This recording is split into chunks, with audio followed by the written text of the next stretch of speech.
welcome back. So I know I promised a video and some of you are asking for updates. So I am here to provide them. Thank you, lovelies, for thinking of me. But I just want to talk about my experience, I guess, in my first quarter of grad school. Yay! I survived! I'm actually a little delayed making this video, so I'm now like 2 weeks into my second quarter of grad school. But that's good, because that just helps me have more thoughts. I don't know, so I'm mostly, I guess, kind of approaching this from my perspective as a returning student, and because I think that's really shaping, I guess, my experience in a lot of ways. So as you may know, I'm 30, and my fellow first year grad students, I'm pretty sure all of them are 22. So that's a difference. I actually have found that it's actually not that big of a deal. I just, on a day-to-day basis, it's not something that really comes up. Every once in a while, someone will say something that just makes me go, oh. But in general, no, it's been really great. Everyone's been super nice, and I'm having a great time with everyone, making new friends, and no one makes me feel like an old lady, so yay, that's great, even though I totally am. One of the big things that I have been dealing with is imposter syndrome, and I think this is one incredibly common to everybody at grad school. Basically, anytime someone else is talking, I have a constant voice in my head saying, you don't know what they're saying, you don't understand this, you're not smart enough to be here, how did you con your way into this school? And I think for me it's a little bit more pronounced because I feel like, yeah, maybe if I had done this right after undergrad when I was still fresh off all that physics knowledge, it wouldn't be so bad. But the fact that it's been so long, it just really doubles down on my insecurities, I guess, about not following what's going on and thinking, well, geez, maybe if I had just taken, quantum last year instead of 10 years ago, like, I would not feel like such an idiot when we talk about, like, eigenvectors or something. But I think everyone deals with it, and honestly, the only real way for me to deal with it is just to ignore it. Just to tell that voice to shut up, I'm here, I'm doing it, and you know what? Who cares if I wasn't supposed to be here? Because I'm here now, I'm gonna make the best of it. And like I said, everyone's been super nice, so it's not like other people are intentionally making me feel stupid. I just managed to feel that way on my own. So they had us start research right away. First quarter grad school, start research, which is great. This is, what I'm here to be doing, but it is very nerve-wracking. I didn't really do research as an undergrad, and so trying to learn how to do research and be a good researcher is not a skill that I have at the moment, and I feel like I keep having these conversations with my advisor where I'm like, okay, yeah, no, this is like really cool. Well, just tell me what to do. I'll do it. And it's like, I don't feel like I'm bringing anything to the table. Like, I'm getting stuff done slowly, but it's like, I'm being very handheld with it. Like, write this piece of code, do this simulation, make this figure, put it here. Like, and I really want to be more of a contributor, and so that's something I'm struggling with, but I just am telling myself, I'm new, this is what I'm here to be learning, so it's okay that I'm not great at it to start like right away. My advisor is super nice, so that's great. He's like never gets mad at me even when I'm like, oh yeah, I did not do very well at this thing that I was supposed to do, or I don't understand this pretty basic concept. Like, he had to break out one of his like undergrad textbooks the other day to like explain an orbital thing to me. It was just kind of embarrassing, but like he was totally happy to do it, so that's good. I'm glad that again, that everyone else is being so kind and that I only have to deal with my own issues. But yeah, so that's definitely a learning curve for me, is learning how to do research, and it was honestly one of my biggest fears in coming back to grad school, and one of the reasons that I did kind of put it off so long. I've always been really good at school and really good at learning. I take tests really well. Like, this has like always been really good, but I just worry that I don't have that like creative intelligence that you need to actually move beyond just learning what other people have done and actually doing your own science or adding your own knowledge to the field. And so it's something I was already insecure about, and it is true that it is difficult, but I hope that I can learn it, and I hope that I can become better. I mean, I don't need to I don't need to be the next Einstein, so I that's what I'm trying to tell myself. Like, you don't have to be a paradigm breaking scientist in order to get good science done, hopefully. Otherwise I'm screwed. So it's been going well, I guess, as well as it probably I could have expected it to. And it is pretty exciting, like that first time that, you know, I ran a simulation and was like, oh, I saw like a thing I wanted to see, and like I made that happen. I made these little electrons in a computer dance around and tell me like how the system might work. So it's fun. In addition to research, so since I'm a first year grad student, I'm also in classes.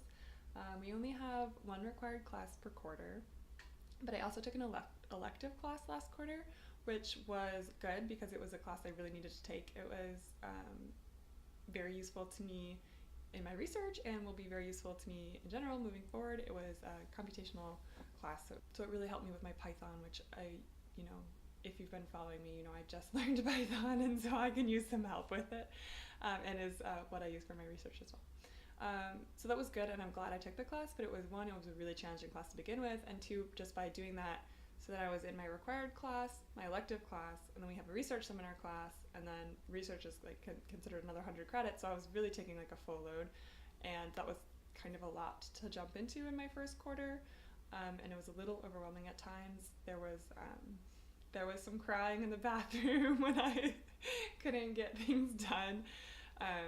But I'm really glad I did it, and I chose to take another elective again this quarter, so it must not have been too bad to make everything work. So one thing that I think helped me in my classes is I didn't use my laptop during class. So I find that when I have a laptop open in front of me, it is very difficult to not check my email, like just randomly browse, like even if it's just nothing and I don't even want to do it, it's like very difficult. So sometimes I had to bring my laptop to do things in class, and I would try. I did not always succeed, but I tried to like at least just shut it when I wasn't using it. And I find taking notes in paper is very useful for me. It helps me pay attention, it helps me focus on what's going on, and later when I'm like trying to remember stuff, it does help me to go back and be able to see it in my own words sometimes, or my own, you know, explanations to myself. It's also very good so I can jot things down, because so I find myself frequently being like, is this something that I don't know because I just haven't learned it yet? Or is this something that I used to know and I forgot and I probably should know it, so I'm just gonna Google it. So nobody has to know that I didn't know this like basic thing that I should know.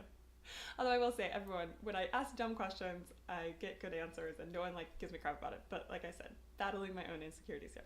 So taking notes by hand is very useful for that. Even in like my seminar classes, I like to just kind of at least jot down a few thoughts to help me stay in the moment. So I think that was very useful over taking notes on a laptop for me. And one thing that I think would also be good, and I didn't do as good a job as last quarter as I wanted to, and I'm making more of an effort to this quarter, is not having my phone out. So I don't wear a watch. I don't really like having stuff on my wrist, so like I use my phone as my clock, and so I would have it just like sitting on my desk. I wasn't really using it, but I found that it was still very distracting. You know, you get a notification light, you're like, oh, what's that? Someone Snapchatted me. It's not important. Like, it doesn't need my attention, but it takes my attention. And I actually read a study, this was a while ago, probably a year or two ago, but it was something about like just literally having your smartphone in your line of sight was very distracting to people. Even if there were no notifications, they weren't using it, just the fact that they could see it like decreased their ability to pay attention, basically. I'll have to see if I can find this study. And so trying to leave my phone in my backpack, and I think that helps a lot in being able to just focus on the class. I don't even need to know what time it is. Like, they're gonna let us out, like, you know, like there's other people in the class. It's not like we're gonna forget and accidentally have a 3-hour lecture or something. So I think I did an okay job of it last quarter. I'm really trying to be more mindful of it this quarter, and I think it's very helpful. And there's literally nothing that needs my attention that cannot wait for 2 hours for my class to be over. Oh, and in addition to all that, I was also TAing, which wasn't, you know, it's not terrible, but it takes time. I had to attend the labs, I had to grade, I had to go to lecture, office hours, like all that kind of stuff. It added up. It became pretty overwhelming. The first week of the quarter, once I had my schedule kind of set, I was like looking at it on my calendar, and I was like, when am I gonna like do stuff? Like, all of my hours are accounted for until like 5 o'clock. But it was more challenging, and especially I think for me, because I was coming from my job where I was so disengaged. And so going from, being very loosely engaged in what I was doing to being challenged every day and actually caring about it and like being very, very engaged, even though the hour difference wasn't maybe as much as I was expecting, it was still just mentally a lot. So I am a firm believer in the like quantized self or whatever. I track like a million things all the time. So one of the things I decided I wanted to do was track my hours that I was spending. And this was not like that big of a stretch for me because at my last job, it was a firm where we had to bill hours. So I was used to like billing my hours. And so this was a much easier version of that because I was just, for my own use, it was kind of laissez-faire a little bit. It was only to the half hour, it wasn't to the 15 minutes. But what I found was that, well, I was spending longer, so I was spending more than 40 hours a week, but not that much longer. I was up about 50 during like the harder parts of the quarter. I think my average ended up being like 46 or something for the whole quarter per week. But the difference between 40 hours of kind of half-assed sitting at your desk and 45 hours of being very involved in material that is difficult and challenging and exciting to you it is a very big difference. My typical schedule is I get up a little after 7. I try and get in around 8 to school, which for me is later than I used to do when I was working, but I'm still one of the first people there. Everyone thinks I'm kind of crazy. But I like it, and it's very quiet. I can get work done, and that's easier to concentrate. And then, yeah, because once it gets later in the day, I just start to lose it. So I usually, get in around 8ish, spend a little time, settle in, do my work. During the day, I tend to not have a ton of free time, depending on the day. Class, TAing, meetings, like seminars, chalk talks, like I try to go to like all this stuff as much as possible. One, I'm an obsessive rule follower, so like they're like, you're supposed to go to Colquhoun every week, so I'm like, I have to go to Colquhoun every week. But also I really want to improve my breadth of knowledge, even though maybe I'm not following the talks that I'm going to very much. I think the fact that I'm there and just kind of absorbing some of the general trends and getting more and more comfortable all the time. So that's, I think, important, even though it does take time from my day. It's something I really enjoy doing, even though I complain about it a lot. And so then usually once all that stuff is over, then I have maybe like an hour or two where I make a last ditch effort to get stuff done before I go home. And probably at least once a week I go, I need to go home for XYZ reason, but I'll take my laptop and I'll do work at home. And this literally never happens. As soon as I get home, it's game over. So for me, like, I guess that's good because then it helps me to separate like work or like school and home. And when I'm at school, it's a lot easier for me to concentrate, but it is difficult for me to get work done at home. So I try to just be realistic about it. Like if there's something that I'm telling myself I'm going to do at home, it better not be something that absolutely has to get done by like next morning because it's not going to. One of the things that I found was my workout schedule was not going to work. So I used to go to work, I'd leave, I'd come home, it was like still relatively early, and then I'd work out, and like that works for me. But now I was finding like, I'd be at school until like 7 or 8, and maybe that doesn't sound so late, but I was used to getting home before 5, so it became very difficult for me to just work out afterwards. I almost didn't do it at all. So that's something that this quarter I'm trying to be much more proactive about in just scheduling myself time and not just being like, oh, I'll do it at the end of the day. It's being like, okay, now it's 11 o'clock, I need to take a break, go to the gym, it's fine. So I think I've been doing better this quarter, but it's just something that I didn't really think I was going to have to plan so much, and so it was like an adjustment I had to make. It's not just working out, it actually was, so I pretty much usually like to cook for myself as much as possible, and that's also something that was like kind of difficult to work into my schedule because when you get home and it's 7 or 8, you don't want to cook dinner, like. So I did an okay job of that, but I'm trying to do better this quarter, and the grad student hunt for free food is so real. I have a very finely tuned, like, ooh, free food. I don't even like pizza that much, and yet I feel like I'm eating a lot of it. And since I live pretty close to school, when it was warmer, I was biking, and it was like really nice. Now it's a little colder, so the snow is really kind of what did it for me, so I don't bike anymore, I take the bus. But it's been like, I don't know. In many ways it's like a bubble, but I kind of like the bubble. Like it's very interesting to be so focused on something again. I don't know. So, well, let's see. I think I've touched on like all the big parts. I guess just my overall thoughts is I am so happy that I'm doing this. I feel mentally challenged and stimulated for the first time in a long time. I feel like, why didn't I do this sooner?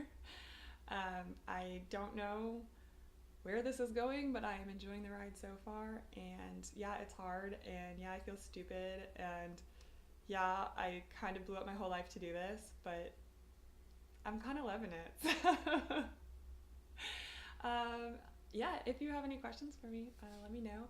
I'm happy to talk about it, obviously. All right, well, thanks so much for watching, guys. I hope your 2018 is off to a great start, and I will see you again soon. Bye.